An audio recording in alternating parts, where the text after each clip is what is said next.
3টা ফাইল চুরি হয়েছে এবং স্কুলের 1,27,000 টাকা চুরি হয়েছে।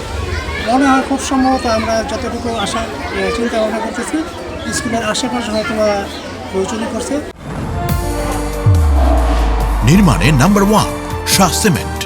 স্কুলের প্রধান শিক্ষক রফিকুল ইসলাম বাদী হয়ে একটা চুরির অভিযোগ দায়ের করেছে।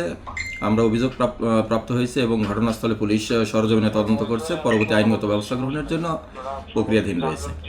আমরা দ্রুত এই বিষয়ে পদক্ষেপ গ্রহণ করব।